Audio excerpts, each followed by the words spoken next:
Hello friends, welcome back my YouTube channel. तो आज हम लोग देखेंगे government of India act 1919 Montagu Chelmsford reform. इसमें हम लोग मोस्ट इम्पोर्टेंट 22 MCQs देखेंगे।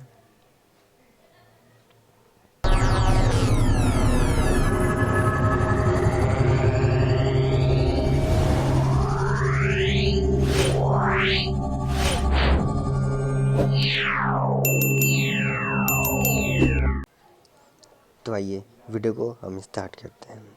तो हमारा पहला क्वेश्चन है, भारत सरकार अधिनियम 1919 के तहत किस प्रणाली की शुरुआत की गई थी? ऑप्शन ए प्रांतीय स्वायत्तता, ऑप्शन बी द्वैध शासन, ऑप्शन सी संघीय शासन, ऑप्शन डी स्वतंत्रता।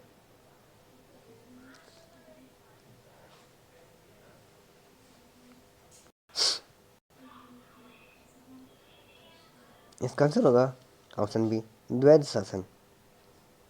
भारत सरकार अधिनियम 1919 के तहत द्वैध शासन की प्रणाली लागू की गई थी, जिसमें प्रांतों के प्रशासनिक कार्य दो भागों में विभाजित किए गए थे। आरक्षित और हस्तांतरित विषय। आरक्षित विषय पर गवर्नर और उनके अधिकारियों का नियंत्रण था, जबकि हस्तांतरित विषयों को भारतीय मंत्रियों के अधीन रखा गया था। हमारा सेकंड क्वेश्चन है, भारत सरकार अधिनियम 1919 के अंतर्गत किस आयोग की सिफारिश पर यह अधिनियम आधारित था? ऑप्शन ए साइमन आयोग, ऑप्शन बी मॉन्टेगो चेम्सफोर्ड आयोग, ऑप्शन सी हंटर आयोग, ऑप्शन डी वोलोर्ग आयोग।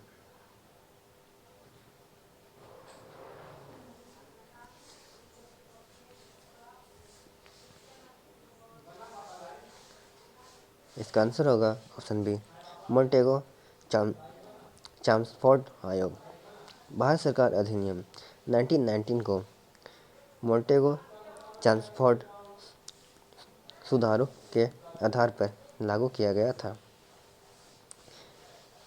इन सुधारों के माध्यम से भारत में स्वशासन के लिए कुछ सुधारों की सिफारिश की गई थी, जिसमें मुख्य रूप से द्वैध शासन की अवधारणा सम्मिलित थी। हमारा थर्ड क्वेश्चन है, द्वैध शासन प्रणाली के अंतर्गत किस विषय को आरक्षित श्रेणी में रखा गया था? ऑप्शन ए स्वास्थ्य, ऑप्शन बी शिक्षा, option C police, option D कृषि।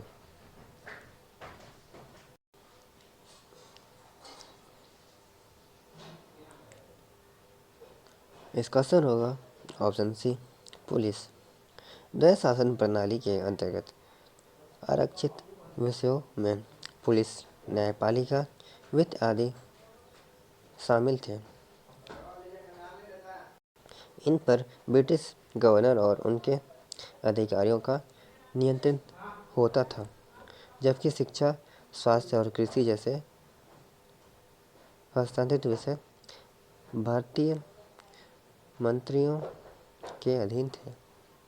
हमारा फोर्थ क्वेश्चन है, भारत सरकार अधिनियम 1919 के तहत भारतीय विधान परिषद का विस्तार किस प्रकार किया गया? ऑप्शन ए इसके सदस्यों की संख्या घटाई गई, ऑप्शन बी इसके सदस्यों की संख्या बढ़ाई गई, ऑप्शन सी विधान परिषद समाप्त कर दी गई, ऑप्शन डी कोई बदलाव नहीं किया गया।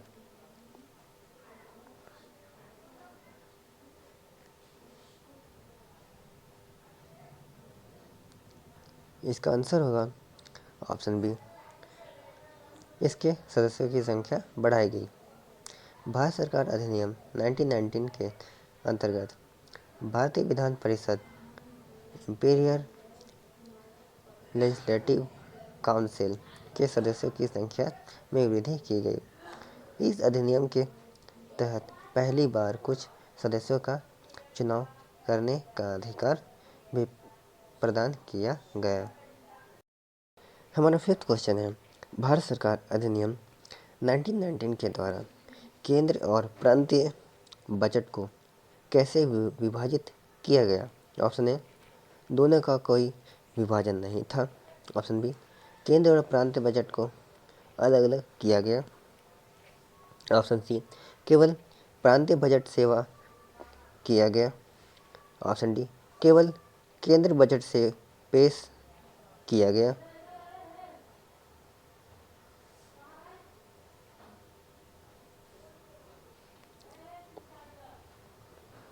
इसका आंसर होगा ऑप्शन बी, केंद्र और प्रांतीय बजट को अलग अलग किया गया। इस अधिनियम के तहत पहली बार केंद्र और प्रांतीय बजट को अलग अलग पेश किया गया, जिससे प्रांतों को उनके वित्तीय मामलों पर अधिक नियंत्रण मिला। हमारा सिक्स्थ क्वेश्चन है, भारत सरकार अधिनियम 1919 के तहत भारतीयों को किस संस्था में प्रवेश करने का अधिकार मिला? ऑप्शन ए, कार्यपालिका। ऑप्शन बी, न्यायपालिका। ऑप्शन सी, विधायिका। ऑप्शन डी, कोई नहीं।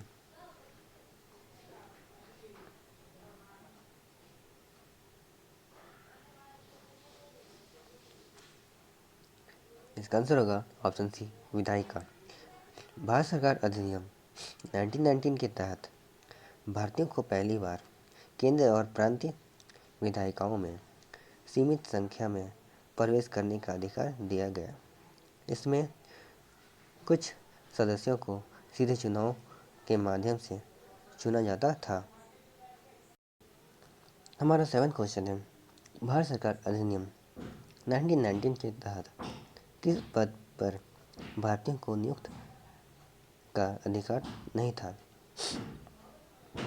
ऑप्शन ए, न्यायाधीश। Option B, governor. Option C, शिक्षा मंत्री। ऑप्शन डी, वाणिज्यिक अधिकारी।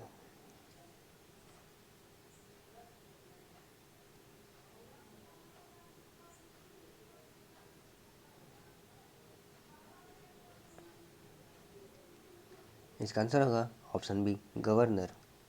भारत सरकार अधिनियम 1919 के बावजूद भारतीयों को गवर्नर जैसे उच्च पदों पर नियुक्ति का अधिकार नहीं दिया गया था। इस पद पर केवल ब्रिटिश अधिकारियों की नियुक्ति होती थी। हमारा 8 क्वेश्चन है, 1919 के अधिनियम के तहत द्वैध शासन प्रणाली का उद्देश्य क्या था? ऑप्शन ए, भारतीयों को पूर्ण स्वतंत्रता देना। ऑप्शन बी, प्रांतीय शासन में भारतीयों की भागीदारी बढ़ाना। ऑप्शन सी, ब्रिटिश राज को समाप्त करना। ऑप्शन डी, भारतीयों को आर्थिक नियंत्रण देना।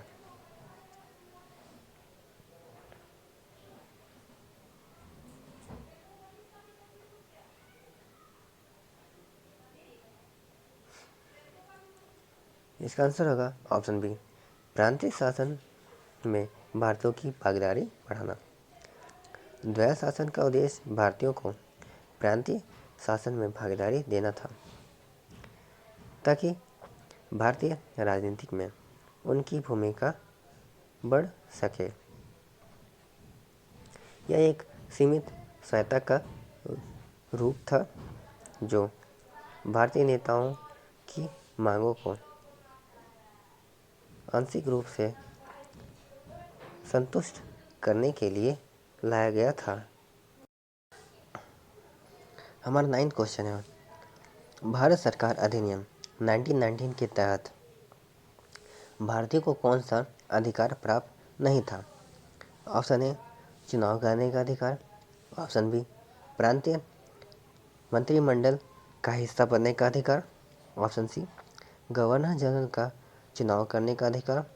ऑप्शन डी, विधायिका में शामिल होने का अधिकार।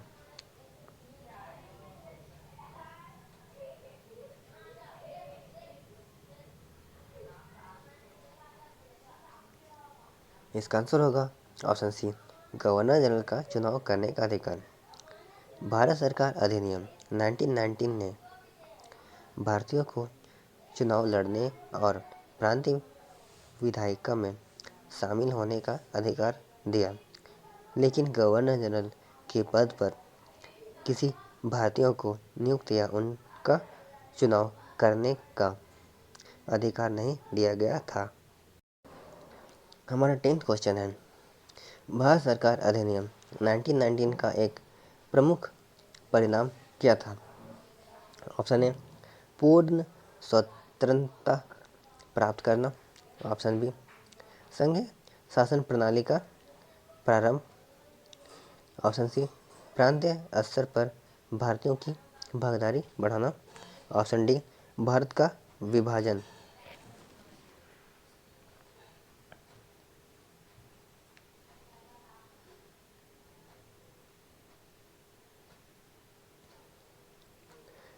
इसका आंसर है ऑप्शन सी, प्रांतीय स्तर पर भारतीयों की भागीदारी बढ़ाना। भारत सरकार अधिनियम 1919 का प्रमुख परिणाम था प्रांतीय स्तर पर भारतीयों की भागीदारी को बढ़ाना।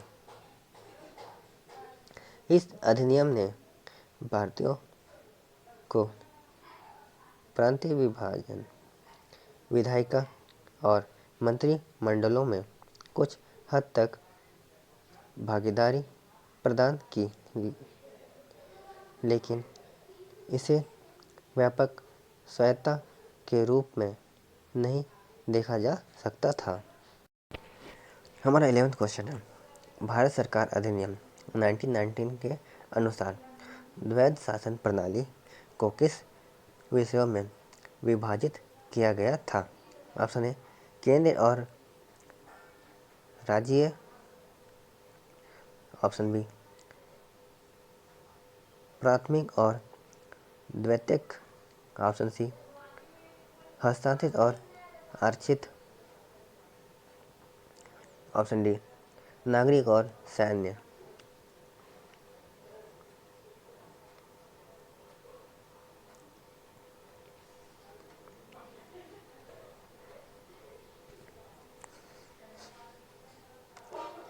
इसका आंसर है ऑप्शन सी, हस्तांतरित और आरक्षित। द्वैध शासन प्रणाली के तहत प्रशासनिक विषय के दो भागों में विभाजित किया गया। हस्तांतरित और आरक्षित। हस्तांतरित विषय जैसे स्वास्थ्य, शिक्षा भारतीय मंत्रियों के अधीन थे, जबकि आरक्षित विषय जैसे पुलिस, वित्त ब्रिटिश अधिकारियों के नियंत्रण में थे। हमारा 12th क्वेश्चन है, भारत सरकार अधिनियम 1919 के तहत गवर्नर जनरल की कार्यकारिणी परिषद के किस विभाग को हस्तांतरित विभागों में शामिल किया गया? ऑप्शन ए, वित्त विभाग। ऑप्शन बी, रक्षा विभाग। ऑप्शन सी, गृह विभाग। ऑप्शन डी, स्वास्थ्य और शिक्षा विभाग।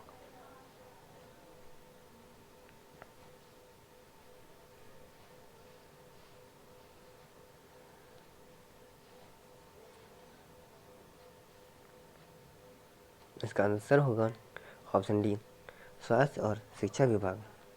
द्वैध शासन प्रणाली में स्वास्थ्य और शिक्षा जैसे विभागों को हस्तांतरित विभाग में शामिल किया गया, जिन्हें भारतीय मंत्रियों द्वारा नियंत्रित किया जाना था। यह भारतीयों को प्रशासन में अधिक भूमिका देने का प्रयास था। हमारा 13 क्वेश्चन है, भारत सरकार अधिनियम 1919 के तहत केंद्र विधानमंडल को क्या नाम दिया गया? Option A, Rajya Sabha. Option B, Lok Sabha. Option C, imperial legislative council. Option D, council of states.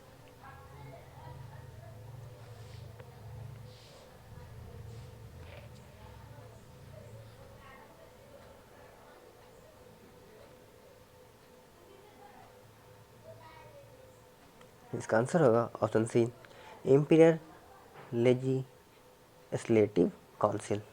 Bharat सरकार अधिनियम 1919 के तहत केंद्रीय विधानमंडल को इम्पीरियल लेजिस्लेटिव काउंसिल कहा गया। इसमें भारतीयों को प्रतिनिधित्व मिला, लेकिन यह सीमित संख्या में था और ब्रिटिश अधिकारी प्रमुख रूप से प्रभारी बने रहे। 14 क्वेश्चन है, भारत सरकार अधिनियम 1919 के तहत किसे प्रांतीय विधायिका के सदस्यों को नामांकित करने का अधिकार था? Option A, governor general. Option B, viceroy. Option C, प्रांतीय गवर्नर। ऑप्शन डी, भारतीय राष्ट्र कांग्रेस।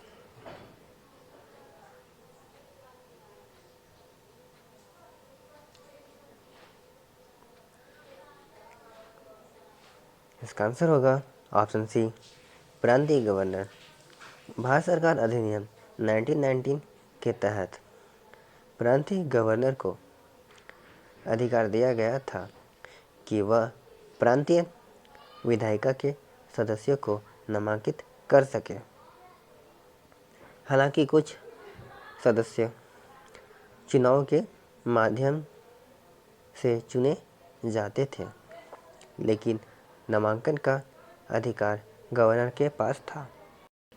हमारा 15 क्वेश्चन है, 1919 के अधिनियम के तहत द्वैध शासन प्रणाली किन स्तरों पर लागू की गई थी? ऑप्शन ए, केंद्रीय और प्रांतीय। ऑप्शन बी, केवल केंद्रीय।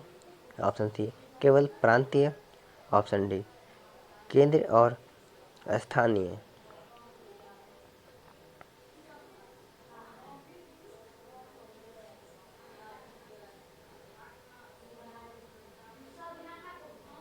इसका आंसर होगा ऑप्शन सी, केवल प्रांतीय। भारत सरकार अधिनियम 1919 के तहत द्वैध शासन प्रणाली केवल प्रांतीय स्तर पर लागू की गई थी। इसमें प्रांतीय सरकार के अधिकारों को दो भागों में बांटा गया, हस्तांतरित और आरक्षित। लेकिन यह प्रणाली केंद्रीय स्तर पर लागू नहीं थी। हमारा 16 क्वेश्चन है, भारत सरकार अधिनियम 1919 के तहत कौन सा नया अधिकार भारतीयों को दिया गया? ऑप्शन ए, केंद्रीय शासन में पूर्ण अधिकार। ऑप्शन बी, स्वशासन का अधिकार। ऑप्शन सी, सीमित मताधिकार। ऑप्शन डी, केंद्रीय मंत्रिमंडल का गठन।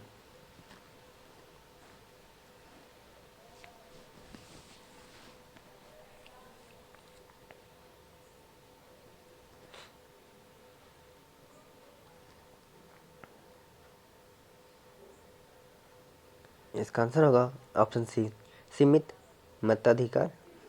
1919 के अधिनियम के तहत पहली बार भारतीयों को सीमित मताधिकार दिया गया।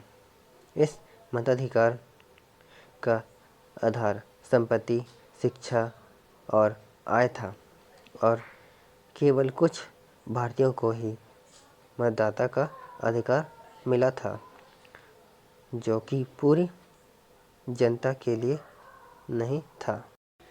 हमारा 17 क्वेश्चन है, भारत सरकार अधिनियम 1919 के तहत भारतीय विधान परिषद के कुल कितने सदस्य नियुक्त किए जा सकते थे? Option A, 60। Option B, 100। Option C, 140। Option D, 200।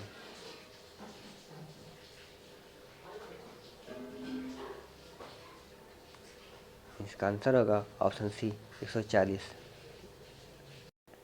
Bharat सरकार अधिनियम 1919 के तहत इम्पीरियल लेजिस्लेटिव काउंसिल के कुल 140 सदस्य हो सकते थे, जिनमें से कुछ सदस्य नामांकित किए जाते थे और बाकी चुनाव के माध्यम से चुने जाते थे।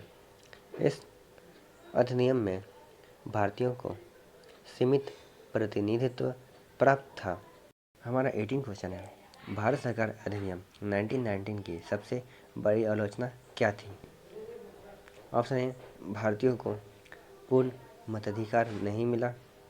ऑप्शन बी, केंद्र शासन में सुधार नहीं हुई। ऑप्शन सी, अधिनियम में न्यायपालिका का सुधार नहीं हुआ। ऑप्शन डी, द्वैध शासन प्रणाली सफल नहीं रही।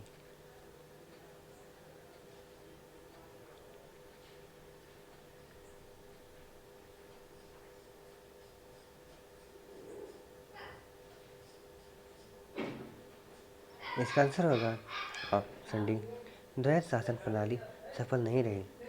भारत सरकार अधिनियम 1919 की सबसे बड़ी योजना द्वैध शासन प्रणाली थी। यह प्रणाली प्रभावी नहीं रही क्योंकि हस्तांतरित और आरक्षित विषय में तालमेल की कमी थी और भारतीय मंत्रियों के पास बहुत कम शक्तियाँ थी, जिससे यह व्यवस्था प्रभावी हो गई।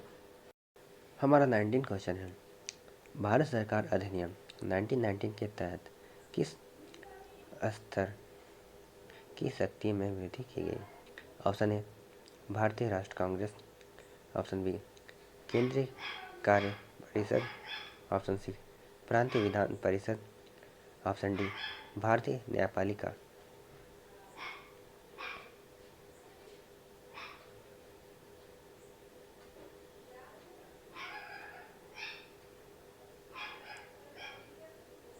इसका आंसर होगा ऑप्शन सी, प्रांतीय विधान परिषद।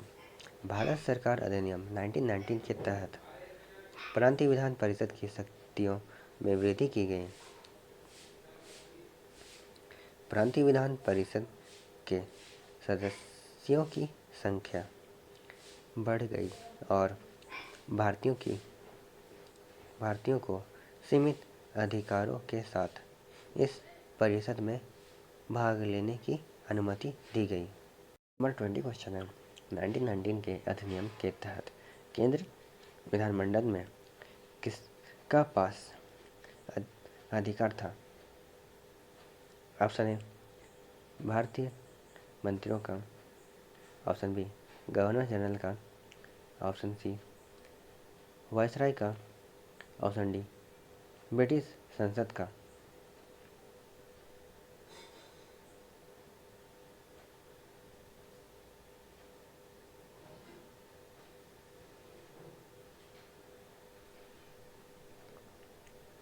इसका आंसर होगा ऑप्शन बी, गवर्नर जनरल का। केंद्रीय विधान मंडल में गवर्नर जनरल का प्रमुख अधिकार था।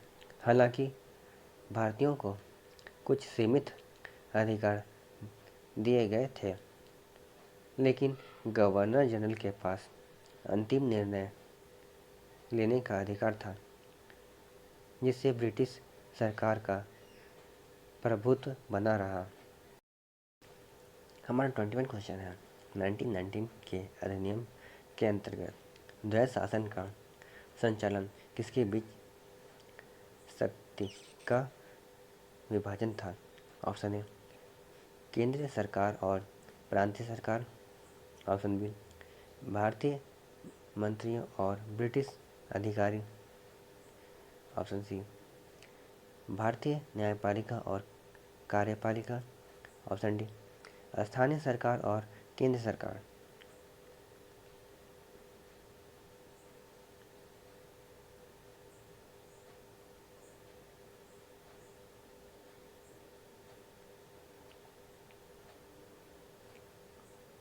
इसका आंसर होगा ऑप्शन बी, भारतीय मंत्रियों और ब्रिटिश अधिकारियों।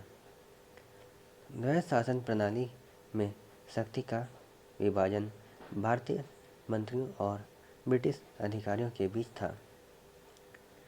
भारतीय मंत्रियों और हस्तांतरित विषय सौंपे गए थे, जबकि ब्रिटिश अधिकारी आरक्षित विषय का नियंत्रण रखते थे। यह हमारा 22वां क्वेश्चन है और लास्ट क्वेश्चन। भारत सरकार अधिनियम 1919 के तहत महिलाओं को किस प्रकार की भागीदारी मिली? ऑप्शन ए पूर्ण मतदाता अधिकार, ऑप्शन बी केंद्रीय कार्यकारिणी परिषद में सदस्यता, ऑप्शन सी सीमित मतदाता अधिकार, ऑप्शन डी कोई अधिकार नहीं मिली।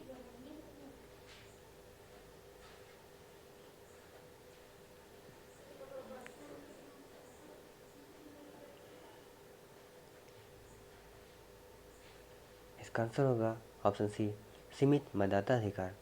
भारत सरकार अधिनियम 1919 के तहत कुछ संपत्ति, शिक्षा और कर भुगतान की शक्तियों को पूर्ण करने वाली महिलाओं को सीमित मताधिकार दिया गया। हालांकि यह अधिकार बहुत सीमित था और बहुत कम महिलाओं को इसका लाभ मिला। अगर आप हमारे YouTube चैनल पर नए हो तो वीडियो को लाइक, कमेंट, शेयर और सब्सक्राइब जरूर करें। हम इसी तरह पॉलिटी टॉपिक की सीरीज लेकर आएंगे जो पॉलिटी की हर टॉपिक को कवर करेगी।